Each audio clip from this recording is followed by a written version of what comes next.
Sugeng enjang para adiyuswa, sugeng pepanggihan malih wonten ing renungan padintenan adiyuswa ing dinten Sabtu Wage 13 Desember 2024. Sumangga dinten punika kita nampi jejer mboten ngloho. Para adiyuswa, mitadosi punika mboten gampil, kedah wonten kasetyan lan tetep mitadosi senadyan katempuh ing menapa kemawon. Kadosine Rama Abram mitadosi badhe pinaringan putra kathah kadosine lintang ing langit. Senadyan sampun sepuh piyambakipun tetep pitados bilih Gusti badhe maringi putra. Tetep pitados lan mitadosi bilih ingkang dipun pitadosi mboten ngloho. Ibrani 11 ayat 12 ngendika, jalaran Gusti Allah wus nyadiani kang luwih becik tumrap kita, tanpa kita wong-wong iku ora bisa tumeka ing kasampurnan. Para tiyang pitados ing Ibrani 11 tetep nggadahi pengajeng-ajeng lan kasetyan senadyan dereng mangertosi wektalipun kapan dipun tampi. Mekaten ugi ing mangsa Advent boten namung ngengetaken dinten Natal nanging nenggo rawuhipun Gusti kaping kalih. Milanipun kita kedah kados dene Gideon, Simson, Daud lan Samuel. Sedayanipun makarya ngundangaken kabar kabingahan kanthi mempeng.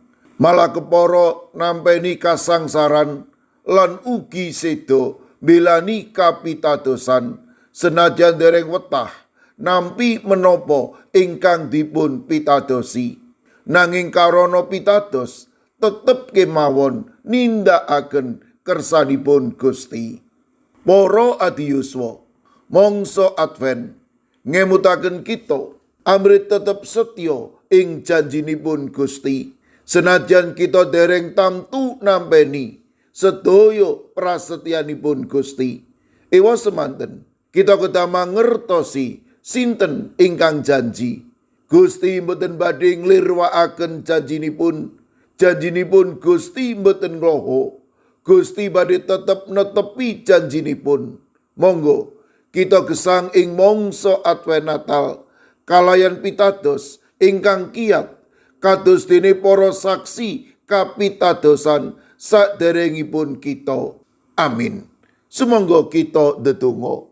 Matur nuwun Gusti, dinten punika paduka paring pepimut bilih kawula ingkang setya nampeni janji paduka.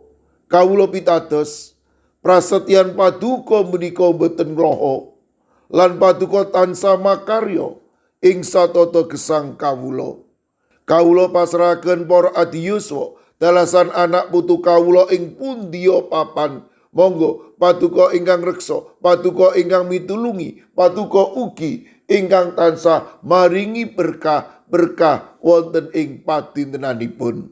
Kaudinipun sedherek kawula ing GKJ Antp ingkang nembe nandhang sakit lan ing pemulihan, Ibu Paini, Ibu Jumini, Ibu Juminah, Bapak Joko Wahyu Adi, Bapak Kustam, Bapak Sukiman, Bapak Slamet Mulyono, Mbah Tuminem lan Mbah Jah, kawula pitados paduka ugi badhe ngreksa lan paring berkah.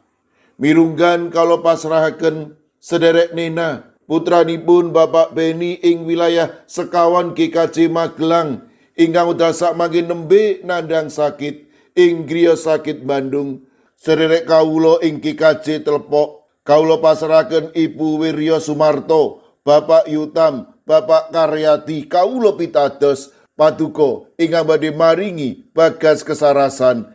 Sawetawis sedherek kawula ing GKJ Pugeran ingkang nembe nandhang sakit, Bapak Winarto, Bapak Minto Taruno, Bapak Bambang Sugiri, Bapak Rakino. Sedherek kawula ing GKJ Muntilan ingkang nembe kagubel ing perkawis, Ibu Wiwi Susilowati, kawula pitados paduka ugi ingkang badhe tansah paring kekiyatan. Sawetawis sedherek kawula ing GKJ Klaten Bapak Joko Suranto, Bapak Harsono, Ibu Tiwi Bambang Sutomo. Kaulo pasrahaken sedherek kawulo wonten ing GKJ Antp Adum Tresno Agape Solo 3. Kaulo pasrahaken Ibu Jumini, Ibu Mariah, Ibu Paini, Ibu Juminah, Bapak Kustam, Bapak Joko Wahyu Adi, Bapak Slamet Mulyono, Bapak Sukiman, Mbah Tuminem, Mbah Jan. Kaulo pasrahaken sedherek kawulo ing GITJ Trangkil, Bapak Ibu Karyo, Bapak Ibu Toyo, Ibu Ngatini, Ibu Nani Cahyono. Monggo Gusti paduka ingkang reksa, paduka ingkang paring pitulung, matemas sedherek kawula punika ugi tansah pinaringan bagas kesarasan peparing paduka. Kawula pasrahaken ugi Bapak Andika, putra mantunipun Bapak Kristusianto wonten ing wilayah 6 GKJ Magelang, Bapak Budiono wilayah sekawan GKJ Magelang ingkang dasak mangke nembe nandhang sakit. Kawula pasrahaken Ibu Wahyuningsih Wakijan wonten ing GKJ Ngablak ingkang dasak mangke wonten ing pemulihan. Kawula pasrahaken warga GKJ Sragen, Bapak Adi Sungkono, Ibu Astuti Purnaningsih, Bapak Warsito Riyadi, Bapak Suyanto, lan Ibu Sumiati. Kawula pasrahaken warga GKJ Magelang, Ibu Ediati Sarmo, Mbak Cilik, Ibu Pratiwi, Bapak Mangku, mekaten ugi Ibu Otniel Ngatius ing Wonosari, Bapak Edi Mursetyo ing GKJ Kabluk, Bapak Yohanes Kuncoro wonten ing GKJ Immanuel Solo, Bapak Wijongko ing GKJ Sedayu, Bapak Sudiat, Bapak Paminto Saputro ing GKJ Wedi.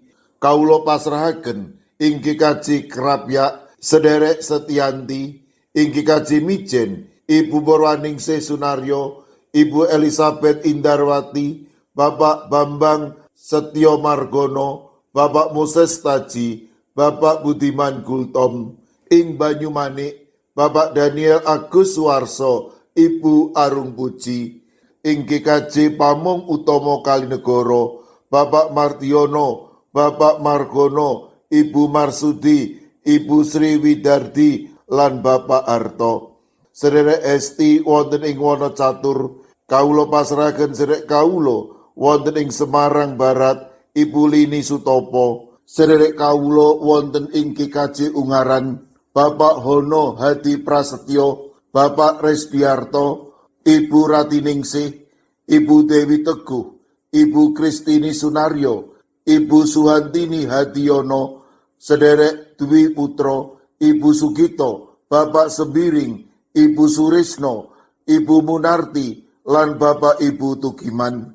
Lan kawula pasrahaken ing GKJ Tuban, Bapak Yohanes Mudadi, ing GKJ Wonosobo, Bapak Lazarus Samijan, Ibu Endang Sarjono, Bapak Yusuf Sunaryo. Kawula pasrahaken Ibu Lasiem ing Gundang Winangun, Eyang Sarwito ing GKJ Ngalian, lan ugi kawula pasrahaken para adiyuswa lan sinten kemawon ingkang dasak mangke nembe nandhang sakit. Kawula pitados paduka ingkang badhe nyarasaken matemas sedherek kawula menika pikantuk bagas kesarasan ingkang wetah. Kawula pasrahaken sedaya pandonga lan pasambat kawula wonten ing asta paduka Gusti kawula Yesus Kristus. Amin. Sumangga para adiyuswa kita tutup pepanggihan kita renungan padintenan adiyuswa kangge ngrepekaken kidung. Sumangga.